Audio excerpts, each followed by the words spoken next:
Voilà. Ok. Très bien. Du coup, bonjour à tous. Moi, je me présente. Je m'appelle Tom. Je travaille chez Make Sense. Dans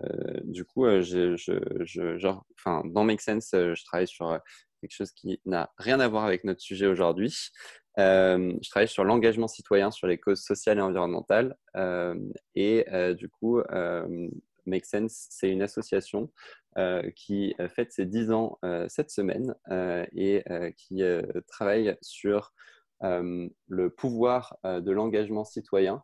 On pense aujourd'hui que grâce à l'engagement des citoyens massif sur les causes sociales et environnementales, on peut changer la société. On travaille aujourd'hui aussi sur l'entrepreneuriat social comme un des vecteurs de l'engagement citoyen. On a commencé à organiser beaucoup d'événements, surtout en plus à une accélération de différents modes d'événements en ligne grâce au confinement, parce qu'il fallait se réinventer pendant le dernier confinement. On a créé une TV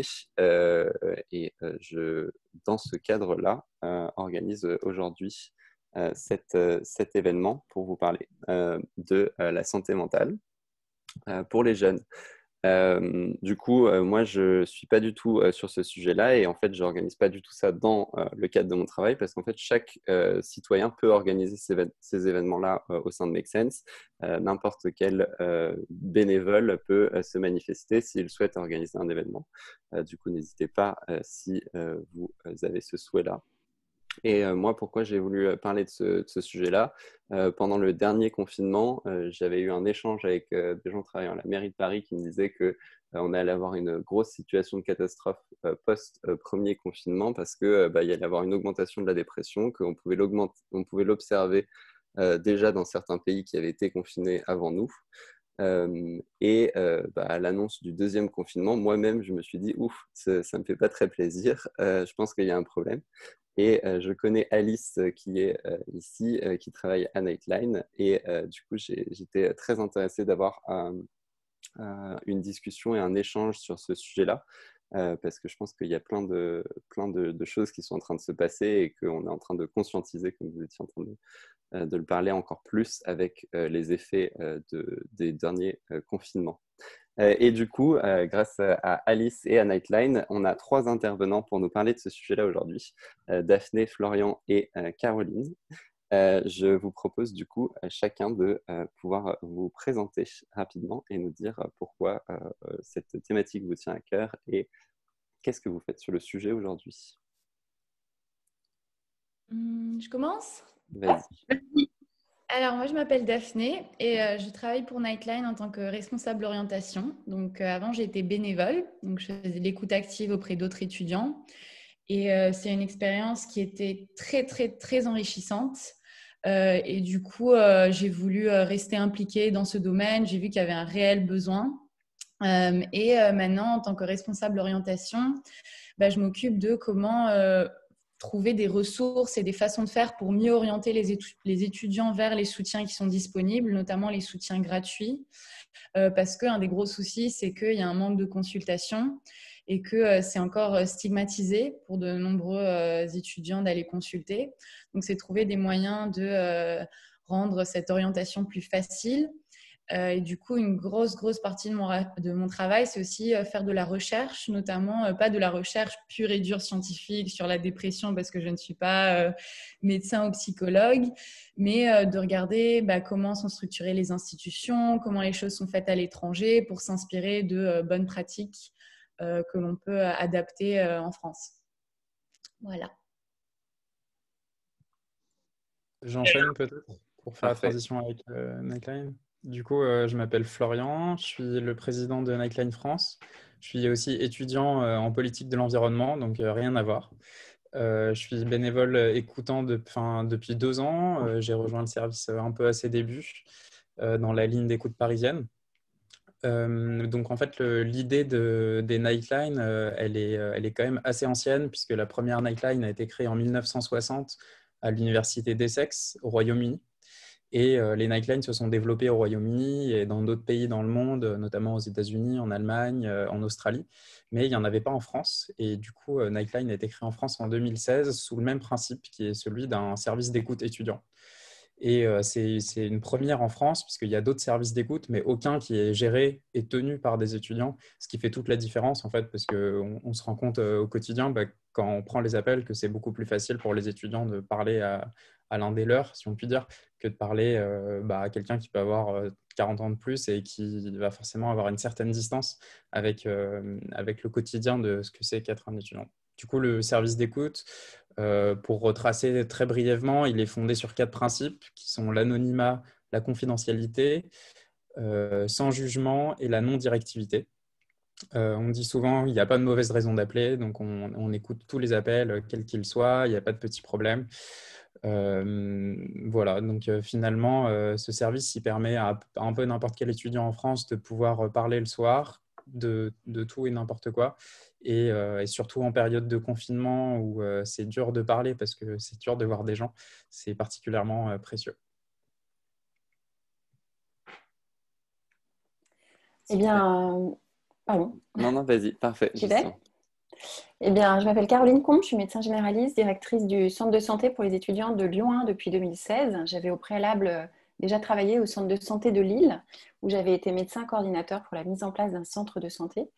Et à Lyon, j'ai notamment mis en place un centre de santé sur le campus, puisque certaines universités n'ont pas tous en fait des soignants qui prescrivent et qui font de la médecine générale sur leur campus.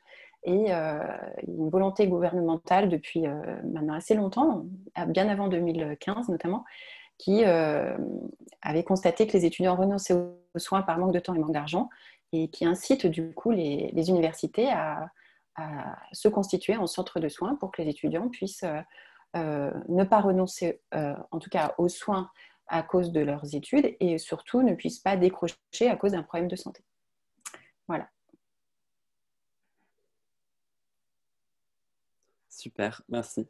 Je vous propose du coup de commencer par quelques questions, et après, au fur et à mesure, directement, toute personne, n'hésitez pas à poser vos questions. Vous pouvez les noter directement dans le chat, ou à la fin, on pourra aussi directement créer l'échange et tous allumer nos caméras et nos micros si certains souhaitent prendre la parole. Du coup, pour commencer, moi, je me pose une question du coup. Aujourd'hui, pour vous, quelles sont les problématiques de santé mentale qui touchent les jeunes? Est-ce qu'elles sont spécifiques aux jeunes? Et du coup, est-ce qu'elles sont différentes aujourd'hui par rapport à il y a 10 ans?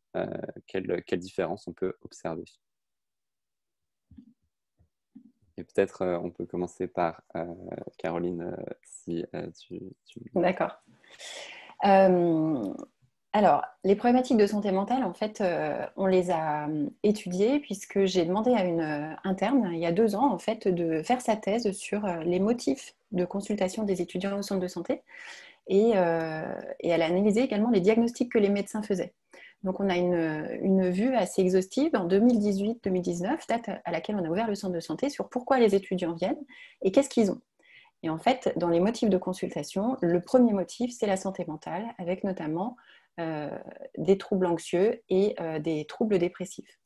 Et si c'est possible, Tom, mettre en ligne des vidéos, je propose que justement vous puissiez avoir un aperçu de en fait, qu'est-ce qu'un trouble anxieux et qu'est-ce qu'un syndrome dépressif. C'est une cohorte de symptômes, et en fait, afin d'aider les étudiants à prendre conscience et à devenir un peu acteurs de leur santé, c'est ce qu'on appelle susciter l'empowerment. En fait, on a fait des vidéos qui ont été conçues par nos psychologues et notre équipe de soignants en lien avec les étudiants. Les étudiants ont mis les voix, et pour susciter en fait la prise de conscience, l'aide et notamment la démarche de soins auprès d'un SSU ou d'autres structures. Donc merci Tom qui gentiment se contacte à notre chaîne YouTube, donc, sur laquelle on a plusieurs vidéos et podcasts notamment réalisés par nos étudiants relais santé. On est aussi dans un dispositif comme Lightline de prévention par les pairs. On sait que ce qui fonctionne, c'est les étudiants pour les étudiants, avec leur verbatim. Et donc... je ne suis pas sûre desquels... tout en bas, encore. Voilà. Anxiété, dépression. Alors non, remonte.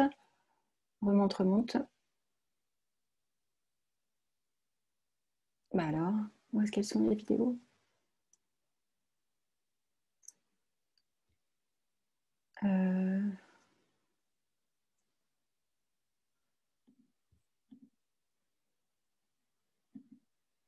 Bah.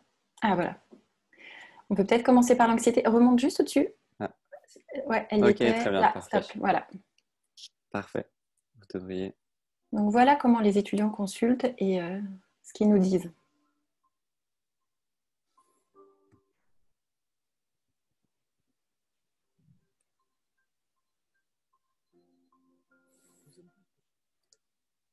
Je ne sais pas si le son est bon.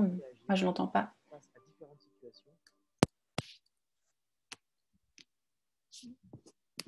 Je relance, dites-moi si vous entendez ou pas. Ouais, là, c'est mieux.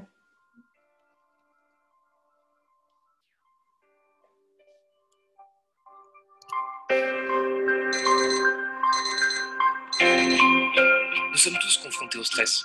Il peut être moteur, nous pousser à agir, à faire face à différentes situations et à nous adapter à notre environnement.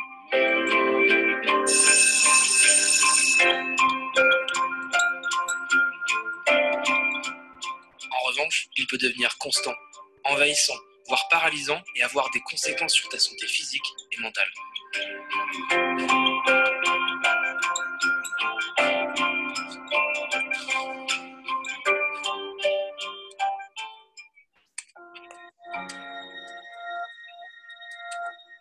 Chacun réagit différemment face au stress. Certains signes physiques peuvent t'aider à l'identifier. Fatigue, maux de ventre, maux de tête, tension musculaire, troubles du sommeil, palpitations, mains moites, etc.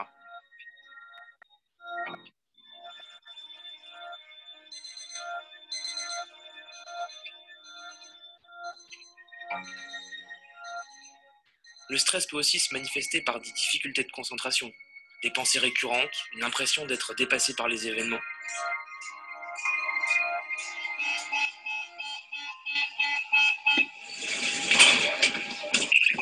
Identifier et apprendre à gérer ton stress est essentiel pour éviter qu'il ne s'installe et se transforme ainsi en trouble de l'anxiété. Parfois, le mal-être est tel qu'il est difficile d'en identifier la cause. Le cerveau est constamment en alerte, comme s'il était en danger permanent et les réactions peuvent devenir inadaptées.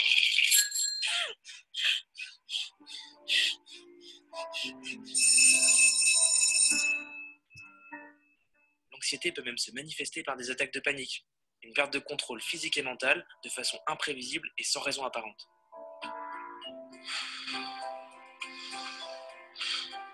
Tu peux agir sur ton stress et prévenir l'anxiété. Il existe des moyens efficaces de gestion du stress.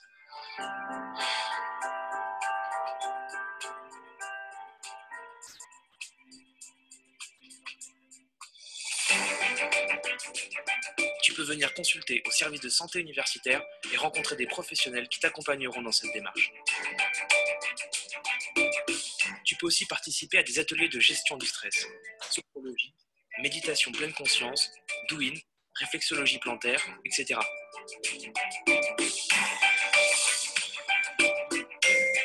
Une bonne hygiène de vie contribue également au maintien de ton bien-être. Autorise-toi à faire des pauses et à te détendre.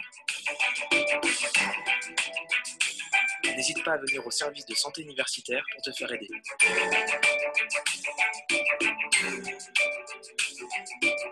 SSU, ton objectif, réussir. Le nôtre, ta santé.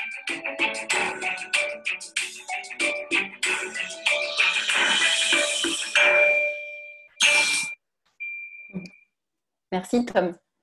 Concrètement, actuellement, les étudiants arrivent avec ces motifs de consultation. Fatigue, trouble du sommeil, perte de motivation, difficulté à gérer leur stress. Et c'est vrai que ces motifs étaient déjà préexistants à la crise sanitaire, mais actuellement, on constate qu'ils sont omniprésents dans toutes les consultations. Même s'ils viennent pour une douleur de gorge ou un vaccin, en fait, quand nous, professionnels de santé, on va les chercher, on les gratte en disant est-ce que ça va, est-ce que le confinement a un impact, comment vous poursuivez vos études, les cours en distanciel, comment ça se passe. En fait, tous nous parlent de troubles anxieux, de perte de motivation. Et le risque, c'est que ça se transforme en syndrome dépressif, dont les symptômes sont un peu plus un peu plus grave. On n'aura peut-être pas le temps de voir l'autre vidéo, mais c'est une tristesse omniprésente avec des idées noires. Et pour certaines personnes qui sont vulnérables, parfois des crises suicidaires avec l'envie de mourir. Je peux passer directement l'autre vidéo hein, si tu le veux. Ouais. On a le temps enfin, oui, je pense que c'est gênant. D'accord.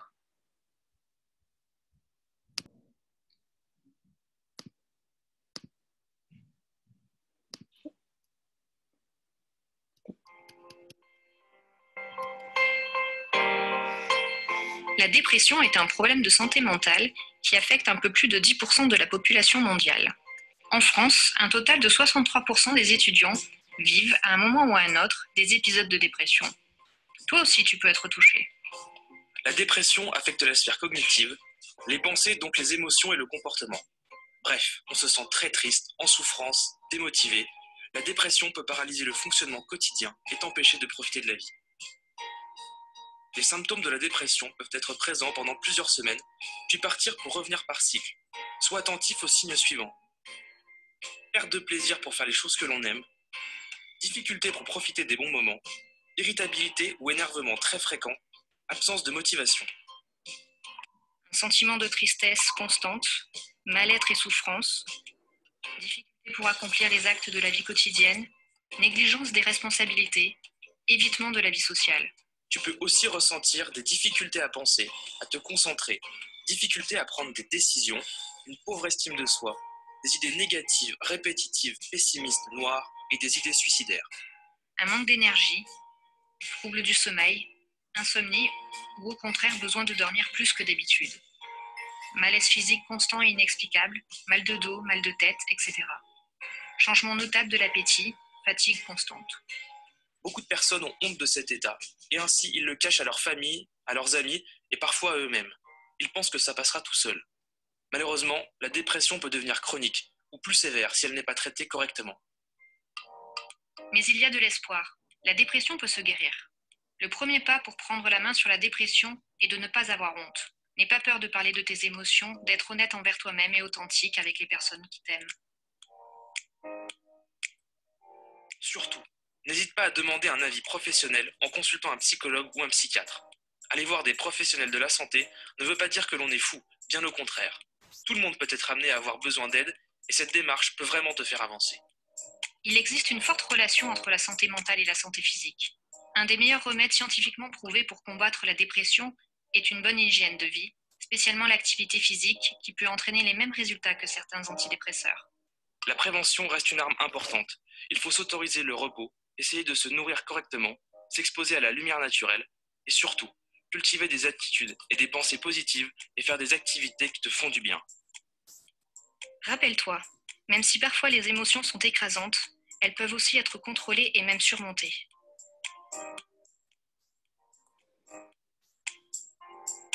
Merci Tom. Alors, cette vidéo au service de santé universitaire pour te faire aider. Merci beaucoup. Cette vidéo, en fait, elle est assez intéressante parce qu'en fait, on voit un étudiant avec, en effet, des symptômes qui sont les mêmes actuellement quand il vient nous voir. Sauf qu'en effet, dans les mesures d'amélioration du bien-être, il y a sortir, voir des gens, positiver, tout ce qui amène en principe la vie universitaire. Et en fait, là, les étudiants en sont privés. Donc, pour répondre à la première question, en fait, quelles sont les problématiques de santé mentale ? Les problématiques de santé mentale, en fait, sont les mêmes parce qu'elles existent au préalable à la crise, mais la crise, en fait, les amplifie et les révèle. Et je trouve également, je ne vous ai pas parlé des problématiques familiales, mais que le confinement, en fait, met en miroir aussi les problématiques des vies personnelles des étudiants qui se retrouvent confrontés à... en fait, c'est quoi ma famille ? Est-ce que là, pendant le confinement, je peux rentrer chez eux ? Est-ce que je suis en bien-être quand je vais dans ma famille ou est-ce que je préfère finalement rester dans mon appart étudiant même si je vois personne ? Oui, parce que mes parents divorcent, ou oui, parce que mon père a plus d'argent pour payer mon loyer, je suis obligée de rentrer chez moi, ou que chez moi, il y a de la violence. Enfin, voilà. On a des situations finalement familiales qui en fait rebondissent en écho et entre guillemets, claque au visage des étudiants, je trouve, pendant ce confinement. Alors que le fait de partir à la fac, de marquer sa journée prenant une bouffée d'air, en rencontrant des copains, en mangeant entre midi et deux sur le campus. Ça leur permettait de penser à leur avenir et voilà, à tout ce qui doit être normal dans une vie d'étudiant, rencontrer des autres, avoir ses premières relations amoureuses, amicales. Et là, c'est éteint. Voilà, toute l'énergie, j'ai l'impression que l'étudiant doit avoir quand il est étudiant, elle est éteinte. Ouais.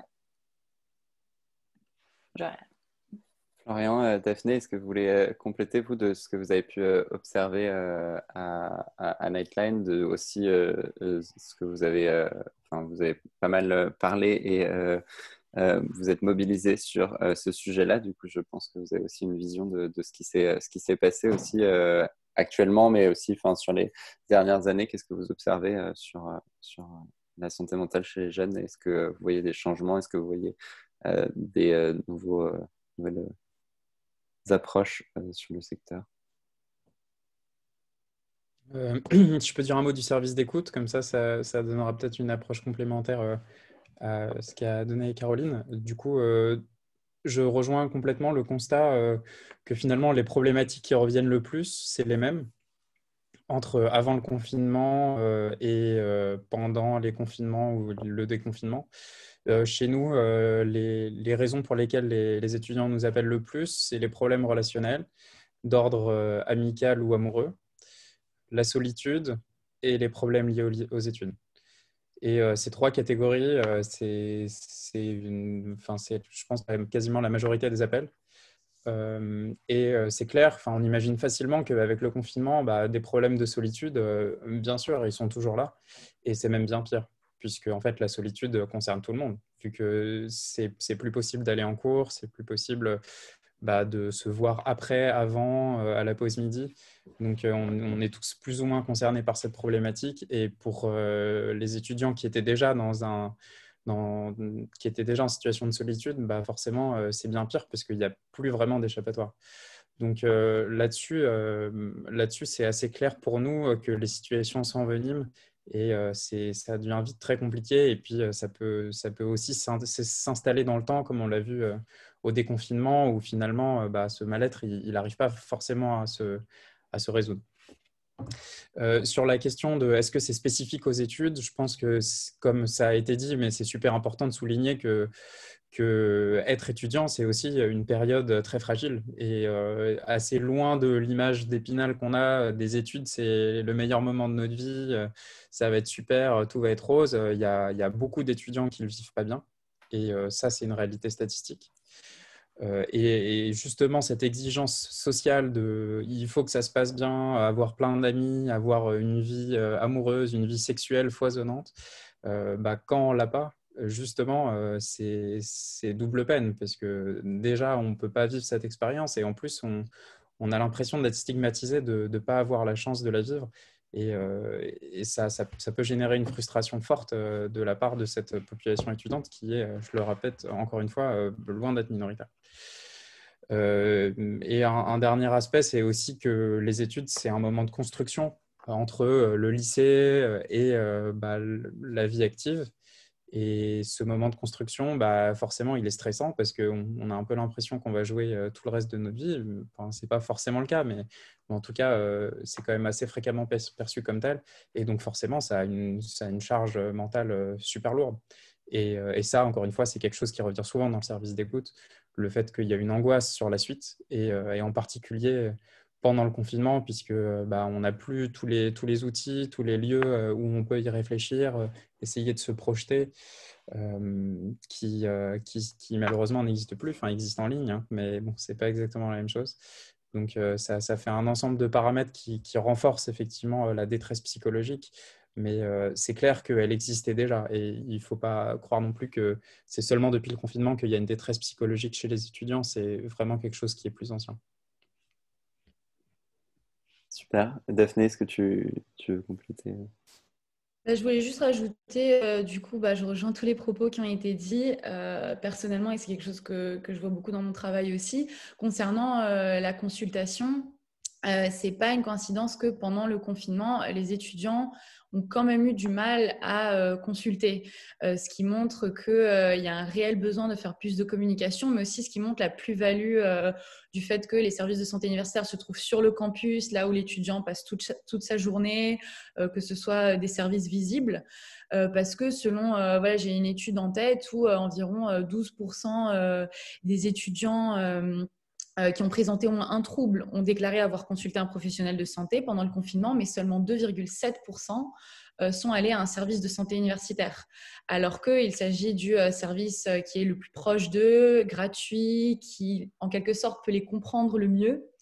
Et donc, ça montre qu'il y a aussi cette difficulté accrue pendant le confinement de consulter, de sentir qu'on a un soutien qui nous est disponible et accessible, qui peut-être était un peu moins le cas voilà, quand les étudiants pouvaient aller sur campus.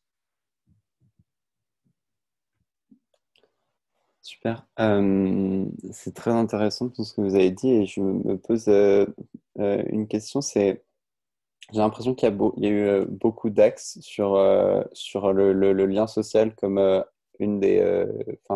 comme un des points principaux de tension et du coup qui se représentait aussi un peu comme une des solutions principales à mettre en place, que ce soit le lien social avec les personnes du corps médical, avec le service de santé universitaire ou avec d'autres étudiants comme le propose Nightline grâce à ça. Est-ce que vous pensez que du coup c'est entre guillemets qu'une affaire de lien social et que on a la solution en recréant ce lien social et que c'est ça qui s'est perdu et que c'est pour ça que ça s'accrue avec le confinement, ou est-ce que il y a d'autres problématiques qui viennent rentrer en compte et il ne faut pas simplifier ça à un manque de lien social? Qu'est-ce que vous en pensez? Je prends. Vas-y, Florian. Ok, désolé. Non, non. Je pense qu'il faut quand même commencer par dire que c'est pas que ça et il y a quand même il y a quand même des étudiants qui sont touchés par le confinement d'une manière qui est très violente, qui est celle de perdre son job étudiant, qui est sa source de financement pour vivre, perdre son logement, perdre des proches. Et ça, c'est pas qu'une affaire de lien social. C'est quelque chose d'une violence sans nom qui nous tombe dessus et forcément a des conséquences terribles sur la santé mentale. Donc le confinement va aussi avec tout ça. Et c'est des choses qui concernent peut-être pas tout le monde, mais elles, peuvent avoir des conséquences très fortes et très rapides. Et en revanche, tout ce qu'on dit sur le lien social, je pense que c'est également essentiel parce que ça concerne tout le monde. Mais il ne faut quand même pas oublier qu'il y a des paramètres très concrets, très bêtes, très matériels qui déterminent aussi une bonne partie du bien-être. Allez-y si vous voulez compléter, Caroline. Ouais, je voulais rajouter que, en fait, pendant ce confinement, ce qu'on voit, c'est qu'il y a quand même aussi des étudiants qui vont bien, ça faut savoir le dire, hein, qui quand même ont des structures familiales solides et qui eux-mêmes sont centrés, qui savent demander de l'aide. Mais en effet, je trouve que la plus grande difficulté, au-delà du fait du lien social, c'est la capacité du jeune à demander de l'aide et en effet sur le sentiment de honte. Le sentiment de honte d'accepter d'aller mal et cette stigmatisation actuelle qu'on a alors, dans notre société qui est en fait, être fort, c'est tenir. Alors que moi, j'aimerais bien qu'être fort, c'est demander de l'aide, en fait.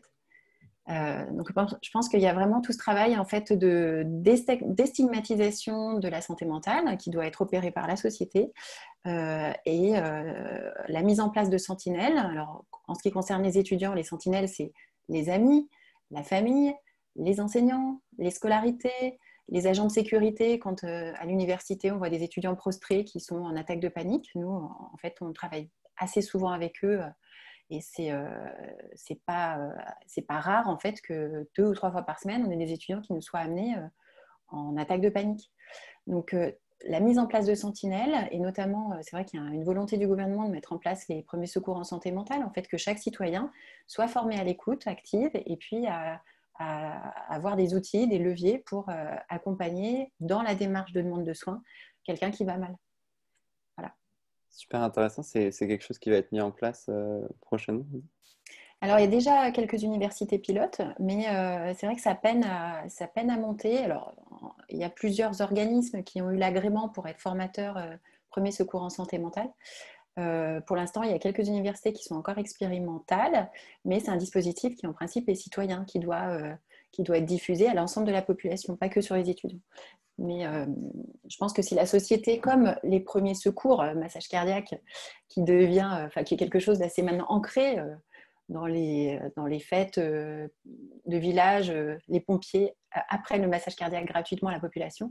L'idée, ce serait qu'en fait, ce soit commun de former au premier secours en santé mentale toute la population au travers d'événements festifs. Voilà, que ce ne soit pas tabou, que ce ne soit pas encore réservé à ceux qui vont mal, quoi. Super intéressant. Et est-ce que, du coup, sur la partie... là, du coup, par rapport à Florian aussi, ce que tu as dit, on a une image des études qui est les études, c'est les meilleures années de ta vie. Là, dans ce qu'on voit, c'est aussi savoir parler de problèmes. Est-ce que, du coup, l'une des solutions principales pour vous, c'est de parler plus du sujet, de démocratiser le débat sur le sujet? Et du coup, est-ce que c'est une des solutions et comment est-ce que vous aussi, aujourd'hui, vous voyez des moyens de plus communiquer sur ce sujet-là, plus débattre et étendre le sujet pour que ça devienne chose commune? Daphné, peut-être que tu... Oui, là-dessus, je pense qu'il faut vraiment faire deux choses. Donc, à la fois utiliser les outils qui parlent aux jeunes, les outils qui sont utilisés par les jeunes pour rendre la santé mentale une thématique qui est discutée, qui est partagée par tout le monde, voilà, de ne pas rendre ça tabou. Donc, c'est les réseaux sociaux, mais c'est, comme on a parlé de l'influence des amis, des proches, c'est aussi l'influence des influenceurs, l'influence des personnes qu'on admire. En quelque sorte, si eux, ils parlent de santé mentale, on se rend compte que tout à coup, ça devient un peu plus facile pour les jeunes de parler de santé mentale aussi. C'est ce qu'on voit, l'effet des stars qui dévoilent qu'elles ont eu un souci psychologique. C'est quelque chose qui a réellement un impact. Et après, du coup, utiliser les réseaux sociaux, utiliser des plateformes un peu comme Make Sense pour vraiment essayer d'en discuter de plus en plus avec un vocabulaire qui n'est pas nécessairement médicamenteux. Parce que je pense que pour beaucoup de jeunes, ce qui fait peur, c'est justement le poids de certains mots comme la dépression, le suicide, qui ne comprennent pas. Donc, l'idée, c'est de vraiment vulgariser tous ces termes-là et de dire que on n'a pas nécessairement besoin d'en arriver à là pour dire que je ne me sens pas bien. C'est de trouver d'autres, un verbatim un peu plus adapté à ce que vivent les étudiants chaque jour pour qu'ils puissent tous s'exprimer et dire moi je me sens pas bien, ça veut pas nécessairement dire que je suis déprimée, mais j'ai quand même besoin de le dire. J'ai un coup de blues, je suis fatiguée, je suis triste, voilà. Donc c'est à la fois les outils qu'on utilise et pour moi vraiment les mots en quelque sorte. Pour rebondir sur ce que le chat en fait demande en fait pour parler un peu plus du dispositif PSSM, en fait, les premiers secours en santé mentale, c'est un dispositif de formation pour être secouriste en santé mentale. Et donc, on peut être formateur. C'est des formations qui sont, je crois, de 14 heures, qui sont assez longues, où on est formé à les connaissances de base sur l'anxiété, la dépression, les troubles psychotiques, les conduites addictives, et puis développer des compétences relationnelles en fait pour écouter sans jugement, rassurer, donner de l'information, un peu comme ce que vous faites à Nightline. Sauf qu'en fait, ce dispositif va permettre de labelliser, d'accréditer en fait votre formation pour qu'ensuite vous puissiez vous être formateur pour former la population au premier secours en santé mentale. Oui, désolée, par rapport à ça, j'ai une question. J'ai l'impression que j'entends ça de mes amis, etc., qui disent mais comment est-ce que moi, qui pareil souffre de ce confinement, peut aider aussi quelqu'un en étant pas psychologue, en n'ayant pas forcément les ressources en tête ou cette formation de santé mentale. Comment est-ce que nous, on peut aider ceux autour de nous qui sont en détresse? Et vous avez parlé du coup d'écoute active. Est-ce que vous pouvez présenter un peu plus ce concept-là et comment est-ce que c'est utile? Parce qu'en soi, c'est juste de l'écoute. Comment est-ce que ça peut vraiment aider quelqu'un? Alors, en fait, l'écoute active, c'est écouter, mais attentivement l'autre. Et en fait, on peut écouter en entendant, en fait, en étant soi-même un petit peu tétanisé par le discours de l'autre. Et puis, ne sachant quoi faire, soit passer à autre chose, soit au contraire poser des questions parfois qui vont être perçues de manière très indélicate. En fait, l'écoute active, c'est quand même un outil qui est bien cadré sur une écoute qui est non directive, qui va permettre d'instaurer la confiance, qui va instaurer le respect et l'empathie, et où la personne qui est en face de soi va pouvoir parler en toute liberté, où elle ne va pas se sentir jugée. L'objectif, ce n'est pas d'essayer d'être intrusive dans son mal-être, mais c'est simplement dire écoute, je te remercie de ce que tu m'as confié. Je vois que c'est lourd. Je me demande si ce serait peut-être pas bien que tu ailles consulter un professionnel. Ce serait ce genre de discours.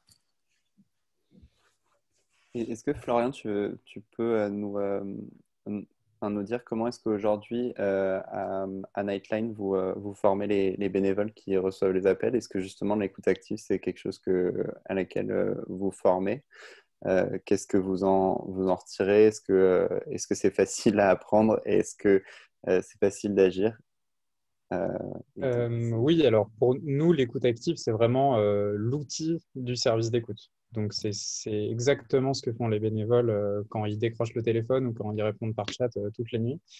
Donc, pour donner quelques éléments un peu concrets de la façon dont ça se passe, donc nous, on forme nos bénévoles sur 4 jours à l'écoute active.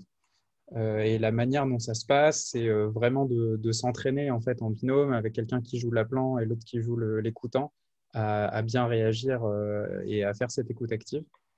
Donc, ça passe notamment par le fait d'être sans jugement. Ça veut dire de pas juger la personne quoi qu'elle dise, même si c'est des choses qui peuvent nous surprendre ou nous choquer. Et ça passe, comme l'a dit Caroline, par le fait d'être non directif. Et ça, c'est quelque chose qui est difficile au début. Et on voit sur les premiers jours de formation que quand on explique ce que c'est que la non-directivité, c'est-à-dire ne pas guider la conversation, ne pas mettre les mots avant l'autre pour pas orienter sa pensée. En fait, une fois qu'on a dit tout ça, souvent les gens conformes savent plus quoi dire. Parce qu'en fait, on élimine un peu toutes les possibilités qu'on a de parler d'habitude. Et l'écoute active, justement, nous force à prendre cette posture, à se mettre en retrait pour écouter l'autre et pas à lui parler par-dessus. Et notamment, une des méthodes qu'on utilise, enfin, c'est pas vraiment une méthode, mais une des façons dont on procède, c'est poser des questions ouvertes. Des questions ouvertes, c'est des questions qu'on ne peut pas répondre par oui-non. Et c'est des questions où on ne va pas mettre les mots à la place de l'autre. Donc, par exemple, si quelqu'un nous raconte sa journée, que visiblement ça a l'air compliqué, on ne va pas lui dire alors à ce moment-là, tu t'es senti stressé, c'est ça? Parce que là, on pose le fait que la personne est soit elle est stressée, soit elle n'est pas stressée, mais en fait, ça cible directement l'émotion qui a pu être là. Alors que peut-être que nous, on a compris que la personne était stressée, c'est pour ça qu'on a posé cette question, ce qu'on aurait pu faire au quotidien. Mais en revanche, il se peut que ce soit complètement différent et que ce n'était pas du stress, mais autre chose. Et si on pose la question comme ça, on ferme complètement le débat et on passe à côté de ce que la personne veut nous dire. Donc, c'est super important justement de rester ouvert et de poser une question comme comment est-ce que tu t'es senti à ce moment-là? Et on voit que c'est très fructueux et en fait, on peut même faire cette expérience au quotidien, qui est que quand on pose cette question, la réponse qu'on entend est pas du tout celle à laquelle on pouvait s'attendre, ce qui montre que c'est hyper important d'avoir cette attitude non directive en posant des questions ouvertes et on se laisse surprendre par ce qui arrive et très souvent c'est comme ça que la situation se débloque, que les appelants peuvent parler vraiment de leurs émotions, de comment ils vivent eux la situation et pas à travers notre discours, à travers nos expériences d'écoutant, parce que c'est pas ça qui est important, c'est que les gens puissent parler de leur façon de voir les choses avec leurs propres mots. Et voilà, je finis juste par dire que c'est finalement quelque chose qu'on peut aussi faire au quotidien, même si la formation permet vraiment d'avoir un cadre et de s'habituer à le faire. Mais simplement se poser la question, est-ce que quand je discute avec quelqu'un qui ne va pas bien, là je suis directif, là c'est en fait moi qui pose les mots, je parle trop de mon expérience alors que peut-être que ce n'est pas la même. Je pense que c'est une bonne question à se poser dans ces moments-là pour aider les personnes qui nous parlent à vraiment exprimer ce qu'elles sentent elles. Et je pense que c'est quelque chose qui peut quand même apaiser et qui peut aider à mettre les bons mots et progressivement à se libérer un petit peu de la souffrance. Est-ce que je peux rajouter quelque chose à ce point, à ce sujet? C'est que beaucoup de fois, moi, on me demandait par exemple, mais est-ce que ça ne veut pas dire qu'avec les questions ouvertes, la conversation tourne en rond et qu'en fait, on n'arrive pas à aller au cœur du sujet? Et je pense que justement, non, ce qui est vraiment intéressant avec l'écoute active, c'est qu'on n'a pas peur aussi de poser des questions qui sont ouvertes, mais qui vont au cœur du sujet, comme par exemple, tout simplement, pourquoi?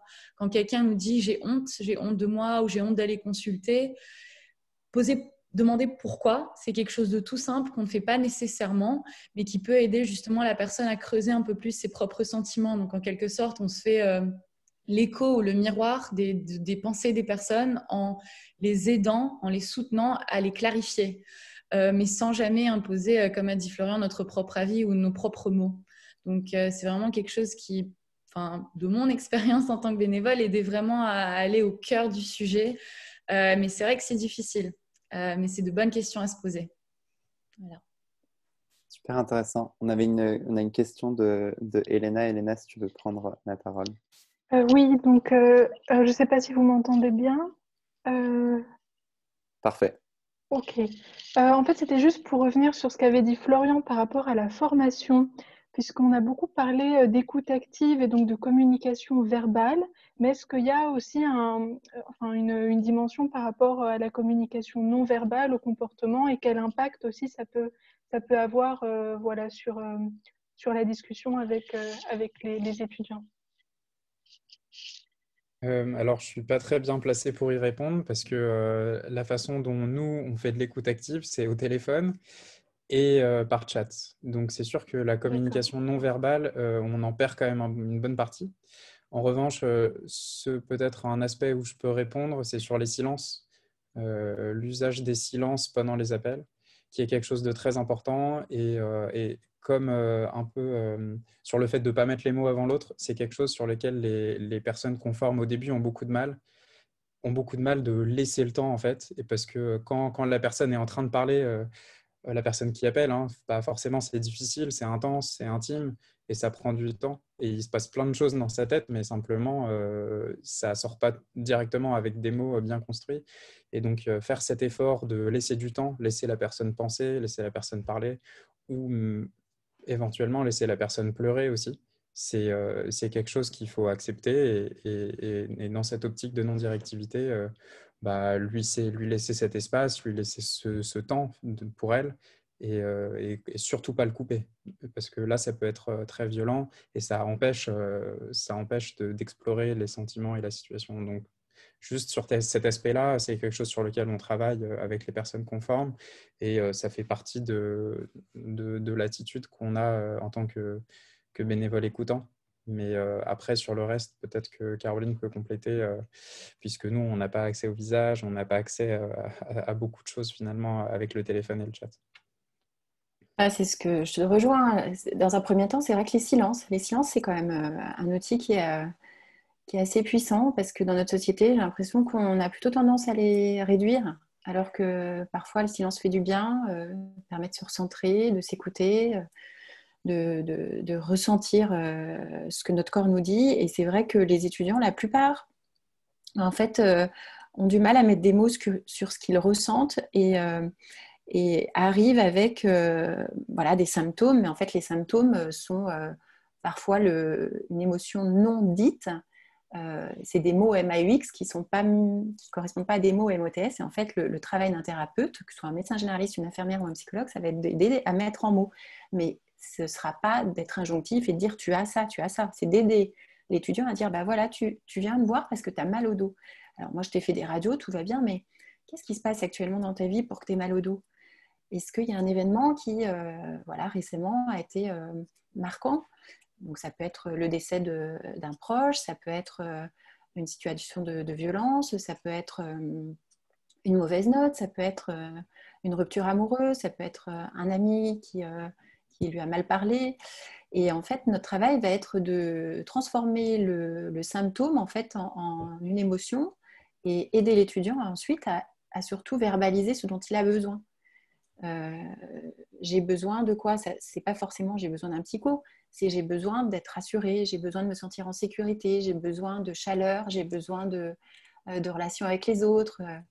C'est ce qu'on appelle de de la PNL, en fait, de la communication non violente et sur le fait que la personne puisse elle-même trouver ses ressources. Donc, le thérapeute n'est pas là pour dire ce qu'il a et dire ce qu'il doit faire, mais accompagner le jeune à se poser les bonnes questions et à trouver les réponses.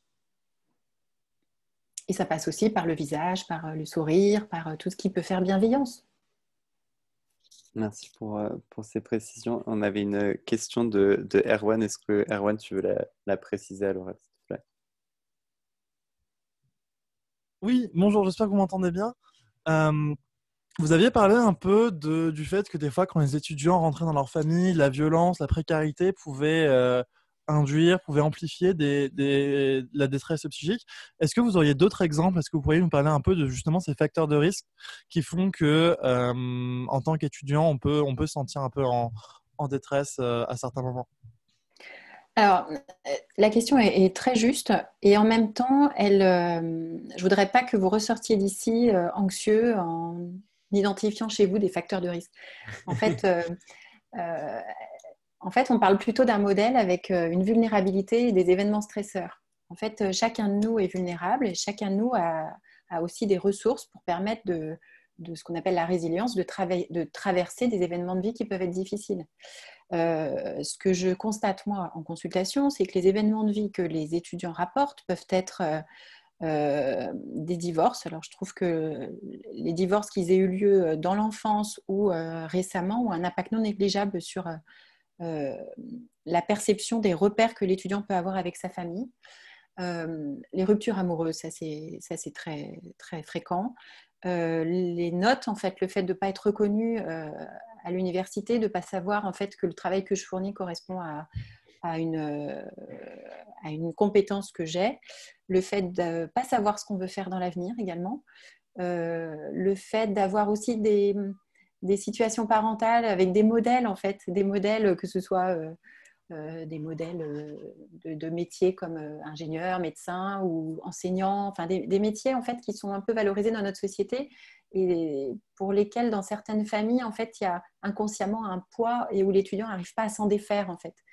Bah voilà, dans ma famille ils sont tous médecins. En fait moi j'ai fait médecine mais en fait j'ai pas pu la première année. En fait, au bout de 6 mois, j'ai été complètement larguée, voire des troubles anxio-dépressifs. Donc, j'ai atterri en biologie, mais en fait, en bio, en fait, j'ai honte parce que c'est pas vraiment ce que je voulais faire. Il y a toute cette, finalement, cette phase de transformation de la vie de jeune enfant à jeune adulte où le jeune a besoin d'être accompagné et en fonction de sa structure familiale, si elle est aidante, soutenante, si elle est structurée, où le parent va dire « mais non, mais t'inquiète pas, tu fais ce que tu veux » ou au contraire « bah ouais, t'as raté médecine, bah ouais, t'as raté médecine ». Enfin voilà, les étudiants peuvent se prendre aussi en pleine claque en fait, des difficultés d'ego en fait. Ils ont besoin d'être reconnus par leurs parents. Un jeune enfant, un jeune adulte a besoin que ses parents enfin en tout cas que ses figures parentales lui disent tu deviens un bel homme, c'est bien ce que tu fais. Et parfois dans des familles qui ne sont pas si structurées, si structurantes, ben, ça ne l'est pas. Donc l'étudiant doit apprendre à vivre par lui-même et à être adulte et à se construire par lui-même. Mais après, l'étudiant, enfin le jeune a plein de ressources. Il a plein de ressources, les amis, ça peut être des enseignants qui peuvent être géniaux, ça peut être des thérapeutes qui peuvent être géniaux, qui peuvent l'aider à s'accomplir et à prendre conscience en effet de ce qu'il est, de qu'est-ce qu'il veut et quelle action il doit mettre en place pour avancer. Après, il y a aussi les violences conjugales, on en a parlé cette semaine, enfin les violences en tout cas, les propos sexistes et les situations de harcèlement. Nous, on a fait une enquête à Lyon 1 qui correspond un petit peu aux chiffres nationaux. Il y a 20% d'étudiants la plupart sont des étudiants, mais il y a aussi des étudiants notamment homosexuels qui vivent en fait des situations de violence et ça, en fait, ça fait mal. Et c'est vrai que je vois des étudiants s'effondrer suite à des situations de harcèlement, soit en stage, soit en soirée festive, voilà, qui ont un impact et la manière de se reconstruire suite à ça est longue et complexe. Et c'est vrai qu'il faut respecter la démarche de prise de conscience et de demande d'aide. En fait, j'ai le souvenir d'étudiantes qui avaient été victimes de violences qui venaient en consultation mais qui n'arrivaient pas à porter plainte. Déjà, le fait de venir consulter, c'est énorme. Et porter plainte, voilà, ça a mis 1 an. En tout cas, le délai de prise de conscience et le délai de proactivité sur sa santé, parfois, doit être respecté. Et ce n'est pas parce que l'étudiant ne demande pas d'être maintenant qu'il ne le fera pas. Donc, je pense que voilà, il y a plein de choses qui rentrent en compte dans les facteurs de risque de détérioration de la santé mentale, mais peut-être travailler sur l'affirmation de soi, la capacité à dire non, la capacité à dire j'ai besoin, la capacité à dire voilà ce que je ressens, les mots que j'ai MAUX correspondent aux mots MOTS. Pour moi, sont des facteurs de résilience, de bien-être, et je pense que c'est ça qu'il faut. C'est ça, il faut accentuer sur ça en fait. Merci. Je ne sais pas si j'ai bien répondu à ta question. Je pense qu'on a eu pas mal d'éléments. Erwan, n'hésite pas si tu veux des compléments dans le chat à nous mettre.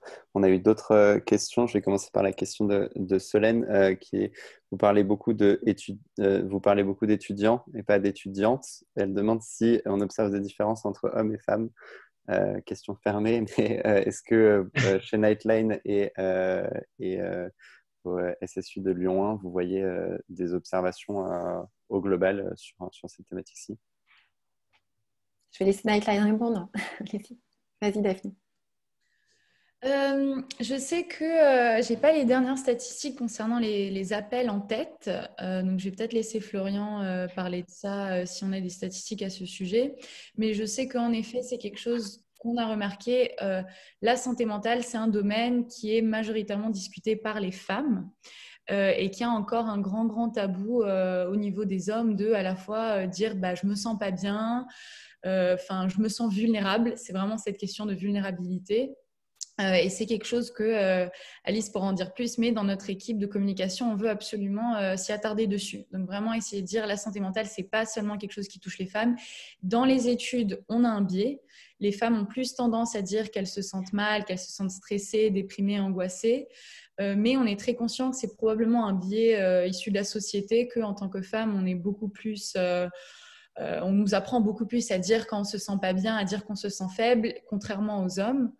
Donc, c'est en effet une thématique qui vaut beaucoup la peine d'être explorée en plus de détails. Et oui, je vois Solène qui parle des injonctions à la virilité, c'est vraiment ça.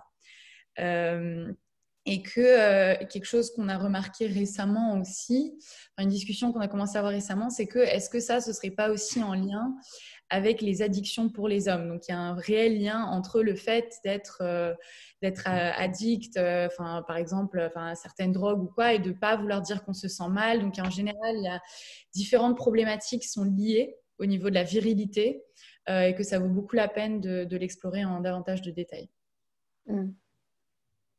Pour rebondir sur les données du service d'écoute, on a à peu près 2/3 des personnes qui nous appellent qui sont des femmes. Et ensuite, sur pourquoi, je pense que ce n'est pas une question simple. Et du coup, en tant que bénévole écoutant, je n'ai pas l'expertise, mais peut-être que Caroline pourra compléter, de savoir pourquoi. Et je pense qu'il y a effectivement quelque chose autour du fait que c'est mal vu pour un homme de parler de sa santé mentale, que c'est avouer une certaine fragilité, que du coup ça va pas bien avec l'injonction à la virilité, comme tu le relèves, Solène, ou Aubin d'ailleurs, ou Solènement. Et c'est quelque chose qu'on ressent fortement, même quand on organise des stands sur les campus, quand on organisait avant le confinement, pour parler de santé mentale. En fait, il suffit de rester vraiment 15 minutes pour se rendre compte que aucun garçon ne vient au stand.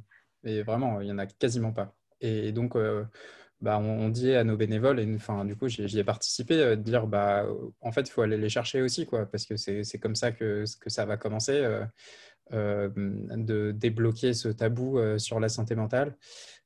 Ok, Solène, ça marche. Et oui, là, en fait, peut-être encore plus concrètement que dans le service d'écoute, on se rend compte qu'il y a un gros biais.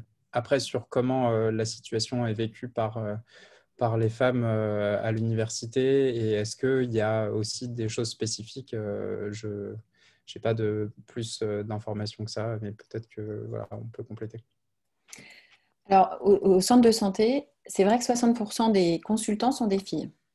Quand on fait des enquêtes, 60% des répondants sont des filles.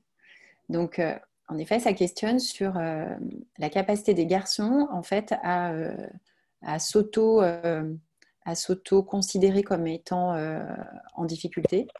Et en effet, je pense que ces injonctions à la virilité qui traînent depuis des siècles n'aident pas, en tout cas, ces jeunes garçons à demander de l'aide.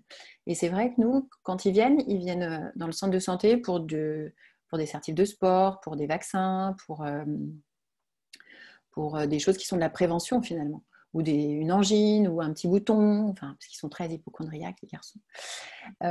Mais quand on arrive justement ensuite à tirer le fil et la pelote, en fait, on se rend compte qu'ils ont les mêmes problématiques, et en effet, les outils qu'ils ont à leur disponibilité pour, entre guillemets, se faire du bien, c'est l'alcool. Donc, on a plus quand même de binge drinking, des ivresses importantes et chez les garçons, et notamment la consommation aussi ça c'est l'étude qui est sortie il n'y a pas longtemps, qui a été faite par là-dessus, j'ai oublié son nom, en tout cas qui a montré que les garçons étaient plus de consommateurs de substances psychoactives comme le cannabis, comme les drogues dures, cocaïne, héroïne, MDA, proto, enfin bon bref. Alors, je ne dis pas que les filles ne consomment pas, au contraire, elles consomment de plus en plus, mais elles sont plus consommatrices de substances, notamment médicamenteuses, anxiolytiques, de benzodiazépines, hypnotiques. Voilà, donc en tout cas, il y a différents hommes-femmes dans la manière de demander de l'aide, dans la capacité à identifier ses difficultés et dans sa capacité à aller consommer des substances pour se faire du bien. Et ça peut être aussi, je pensais aux troubles du comportement alimentaire aussi, on a pas mal de nanas qui soit s'arrêtent de manger, qui ont des comportements plutôt orthorexiques, voire anorexiques, et pour certaines, au contraire, des boulimies. Mais les garçons aussi présentent parfois des difficultés alimentaires à type de prise d'aliments en grande quantité, qui, pour moi, sont le signe des difficultés de gestion des émotions. Voilà. Merci beaucoup à tous. Il est déjà 11h30. Du coup, je voudrais juste vous proposer une dernière question pour conclure. Malheureusement, on n'aura pas les réponses à toutes les questions, parce qu'il y en avait quelques-unes qui commençaient à tomber. Mais j'aimerais bien conclure par une question qui se pose souvent dans Make Sense. Et là, vous nous avez exposé toute une problématique, tout un sujet sur lequel on voit qu'il y a un problème et il faut agir. Pour vous, qu'est-ce qu'on peut agir là tous aujourd'hui derrière notre écran à vous écouter? On a appris plein de choses intéressantes. Quels sont nos moyens d'agir? Quels sont nos moyens de passer à l'action? Qu'est-ce qu'on peut faire dans la vie de tous les jours? Et du coup, quelles sont les solutions où nous, on peut contribuer et participer? Je pense de mon côté, autant que possible, ne pas hésiter de parler de ces sujets-là. C'est vraiment un de ces sujets où plus on en parle, plus on déstigmatise, plus c'est facile de dire à la fois nos difficultés, d'écouter les difficultés des autres. Donc peut-être essayer d'absorber quelques principes de l'écoute active, de dire ok, je me sens pas bien, je vais prendre un moment pour moi, je vais essayer de penser pourquoi, et je vais pas hésiter de dire j'ai besoin d'aide. Et c'est pas voilà, c'est quelque chose de pas du tout facile à faire, mais je pense que c'est être un peu plus gentil avec nous-mêmes, surtout en cette période, dans le quotidien, de dire si c'est trop dur de se lever, ou si c'est trop dur si je sens que je décroche, des fois c'est juste question de petit pas par petit pas, manger quelque chose qui nous fait plaisir. N'oublions pas, on a le droit de sortir avec une attestation pendant 1 heure. C'est vraiment des petites choses, de sentir que on n'est pas nécessairement enfermé. C'est essayer de tourner la tête si on sent qu'on a un mur devant nous, quoi. C'est quelque chose de très général, je sais que j'ai dit, mais voilà.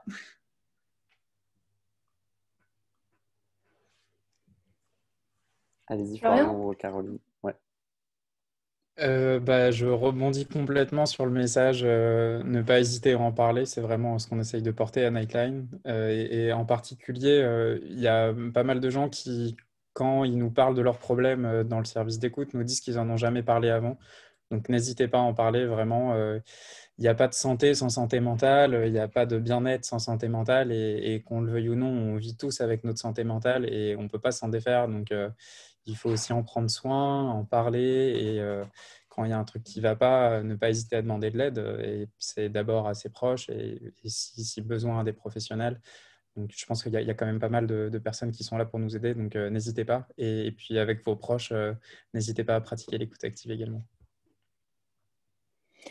Tout à fait. Moi, je pense qu'il faut, au-delà de l'individu, aussi continuer à faire du lobbying comme Nightline le fait, et puis nous aussi un petit peu, pour susciter en fait l'intérêt de la communauté, de toute la communauté universitaire, bien sûr pour les étudiants, les enseignants, les scolarités, pour qu'il y ait de la bienveillance, pour qu'il y ait du respect de l'hygiène de vie sur les campus, que les cours ne soient pas à des horaires de dingue, que le temps de repas soit respecté, que les heures de sport soient respectées, qu'il y ait presque des pratiques de mindfulness, en fait, de la méditation de pleine conscience à chaque début de cours et que les profs soient formés pour que justement tous les étudiants soient outillés en début de cours à gérer son stress avant une épreuve.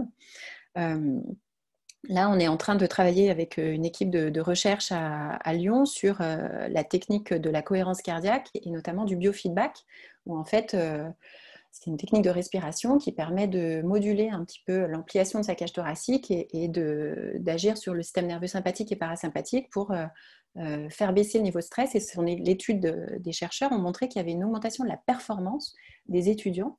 Donc, ils ont des meilleurs résultats en cours, en examen, quand ceux-ci sont formés à cette cohérence cardiaque faite avant les épreuves. Donc, je pense qu'on a vraiment une prise de conscience de la société à faire, mais qui doit toucher tous les acteurs qui sont autour de l'étudiant.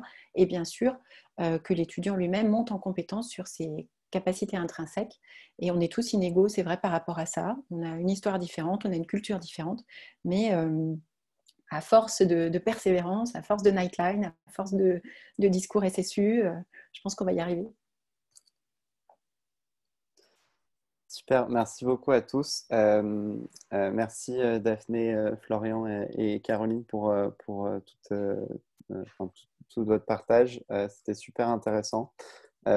Merci à tous d'être venus pour participer. Alice, merci à Alice pour la co-organisation de cet événement. Et Alice est en train de vous transmettre aussi les coordonnées pour Nightline. Caroline vient de répondre aussi.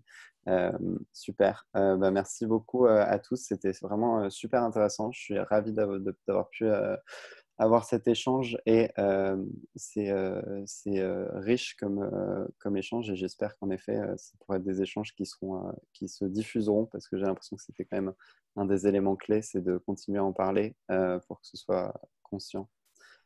Du coup, merci beaucoup et bon week-end à tous. Merci à Make a Sense. Je trouve que le titre est très bon. Ça fait du sens. Merci beaucoup. Bon week-end. Merci pour cette initiative. À tous. Au revoir. Merci à tous. Au revoir. Week-end.